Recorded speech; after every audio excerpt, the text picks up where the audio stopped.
Terima kasih atas kesempatan yang diberikan. Nama saya Christiana Angel Boyo. Saat ini saya akan memaparkan materi tentang pelayanan dan masalah kesehatan pada lanjut usia. Yang pertama, pelayanan kesehatan lanjut usia di puskesmas. Puskesmas adalah fasilitas pelayanan kesehatan yang menyelenggarakan upaya kesehatan masyarakat dan upaya kesehatan perseorangan tingkat pertama dengan lebih mengutamakan upaya promotif dan preventif untuk mencapai derajat kesehatan masyarakat yang setinggi-tingginya di wilayah kerjanya. Penyelenggaraan pelayanan kesehatan lanjut usia di puskesmas dilaksanakan secara komprehensif dengan prinsip yaitu 1. Memberikan pelayanan yang baik dan berkualitas. 2. Memberikan prioritas pelayanan kepada lanjut usia dan penyediaan sarana yang aman dan mudah diakses. 3. Memberikan dukungan atau bimbingan pada lanjut usia dengan keluarga secara berkesinambungan dalam memelihara dan meningkatkan kesehatannya agar tetap sehat, mandiri, dan aktif. Yang keempat, melakukan pelayanan secara proaktif untuk dapat menjangkau sebanyak mungkin sasaran lanjut usia yang ada di wilayah kerja puskesmas melalui kegiatan pelayanan di luar gedung. Yang kelima, melakukan koordinasi dengan lintas program dengan pendekatan siklus hidup sebagai salah satu pendekatan untuk mewujudkan lanjut usia yang sehat, mandiri, dan aktif. Dan yang terakhir, melakukan kerjasama dengan lintas sektor, termasuk organisasi kemasyarakatan dan dunia usaha dengan asas kemitraan untuk melakukan pelayanan dan pembinaan dalam rangka meningkatkan kualitas hidup lanjut usia. Kemudian, pelayanan kesehatan bagi pralanjut usia. Kelompok pralanjut usia, yaitu umur 45-59 tahun, merupakan kelompok usia yang akan memasuki masa lanjut usia. Upaya kesehatan yang dilakukan pada kelompok pralanjut usia ini adalah 1. Peningkatan kesehatan melalui kegiatan senam atau latihan fisik secara teratur dan senam vitalisasi otak. Yang kedua, penyuluhan kesehatan untuk menerapkan perilaku hidup bersih dan sehat, konsumsi gizi seimbang, dan aktivitas sosial. Yang ketiga, deteksi dini gangguan aktivitas sehari-hari dan masalah kesehatan lainnya. Yang keempat, pemeriksaan kesehatan secara berkala yang dilakukan setiap bulan melalui kelompok lanjut usia atau posyandu atau pospindu atau karang lanjut usia dan lainnya atau di puskesmas. Yang kelima, pengobatan penyakit dilakukan apabila terdapat gangguan kesehatan atau penyakit fisik dan atau psikis sampai kepada upaya rujukan ke rumah sakit bila diperlukan. Yang keenam, upaya rehabilitatif atau pemulihan berupa upaya medis, psikososial, dan edukatif yang dimaksudkan untuk mengembangkan semaksimal mungkin kemampuan fungsional dan kemandirian. Kemudian, pelayanan kesehatan bagi pasien geriatrik. Bagi lanjut usia yang mempunyai masalah kesehatan akan diberikan pelayanan pengobatan dan konsultasi di ruangan pemeriksaan umum puskesmas. Bagi lanjut usia yang tidak mampu ditangani oleh petugas puskesmas akan dirujuk ke fasilitas pelayanan kesehatan lanjutnya. Pengertian geriatrik yaitu berasal dari kata geros atau tua dan ietrea atau rumatan, jadi jelas bahwa ilmu geriatri adalah bagian dari ilmu kedokteran dan gerontologi yang khusus mempelajari kesehatan dan penyakit-penyakit pada lanjut usia. Karakteristik pasien geriatrik yaitu pasien geriatri memiliki beberapa karakteristik yaitu multipatologi, tampilan gejala dengan tanda khas, daya cadaan faali menurun, biasanya disertai gangguan status fungsional dan di Indonesia pada umumnya dengan gangguan nutrisi. Kemudian kegiatan luar gedung, pelayanan di posyandu atau paguyuban atau perkumpulan lanjut usia. Jenis pelayanan yang dapat diberikan kepada lanjut usia di posyandu atau paguyuban atau perkumpulan lanjut usia sebagai berikut. Yang pertama, pelayanan kesehatan. Yang kedua, pemberian makan tambahan atau PMT.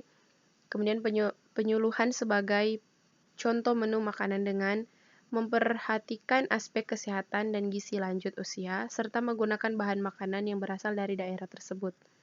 Yang ketiga, kegiatan olahraga, antara lain senam lanjut usia, gerak jalan santai, dan lain sebagainya untuk meningkatkan kebugaran.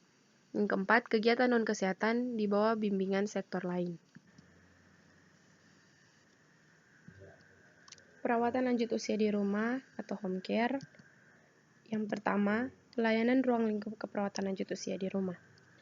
Meliputi pelayanan asuhan keperawatan secara komprehensif bagi lanjut usia dalam konteks keluarga, kemudian melaksanakan pelayanan keperawatan langsung atau direct care, dan tidak langsung indirect care, serta penanganan gawat darurat.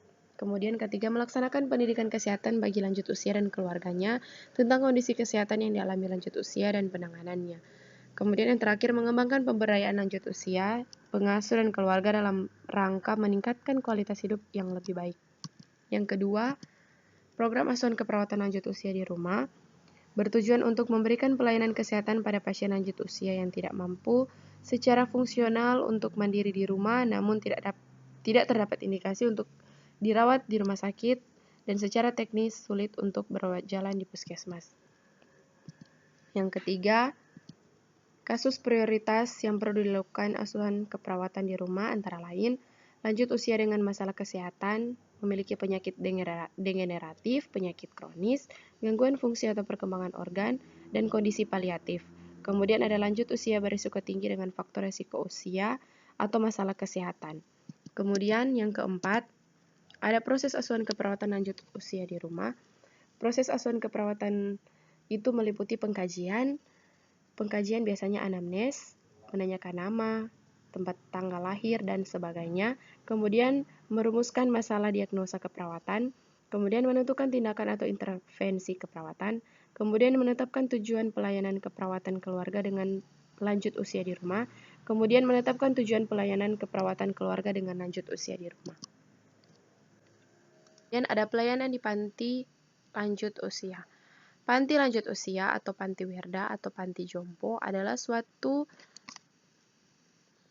usia yang dirawat dan diberi fasilitas serta pelayanan yang memadai atau tempat perkumpulan para lanjut usia. Kemudian, masalah kesehatan pada lanjut usia. Penyakit yang sering dijumpai pada lanjut usia umumnya terdapat pneumonia, penyakit paru obstruktif kronis, kemudian ada gagal jantung kongestif, kemudian ada osteoartritis atau OA, kemudian ada infeksi saluran kemih, kemudian ada diabetes mellitus dan hipertensi. Sindrom geriatrik. Yang pertama, berkurangnya kemampuan gerak atau immobilisation. Kemudian ada jatuh dan patah tulang atau instabilitas postural.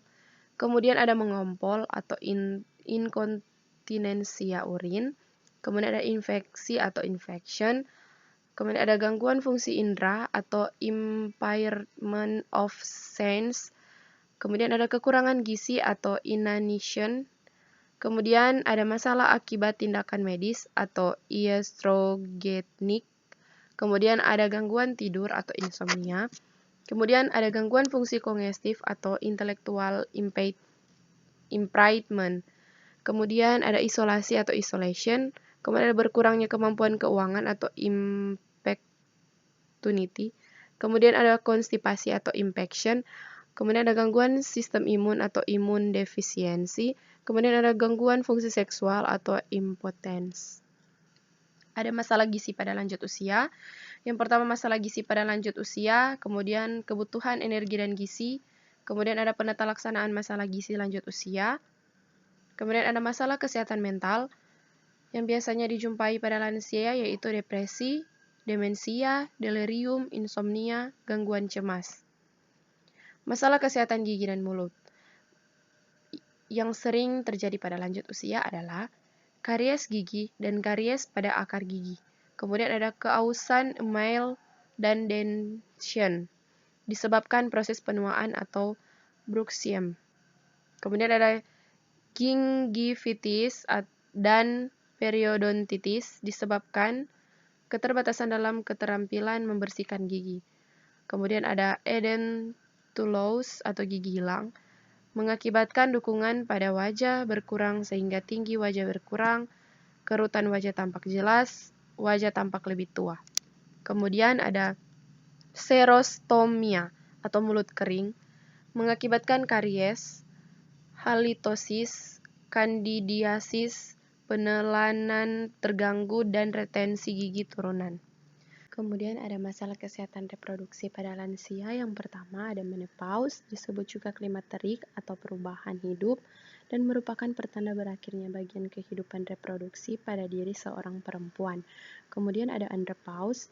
Istilah andropause pada laki-laki masih merupakan suatu hal yang baru dan belum terbiasa didengar, bahkan sebagian orang meragukan adanya keluhan yang timbul berkaitan dengan penurunan fungsi hormon androgen pada laki-laki berusia di atas 55 tahun. Kemudian yang terakhir, ada kehidupan seksual.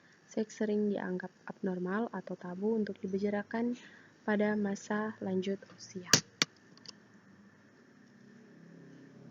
Demikianlah hasil presentasi dari saya. Diucapkan banyak terima kasih.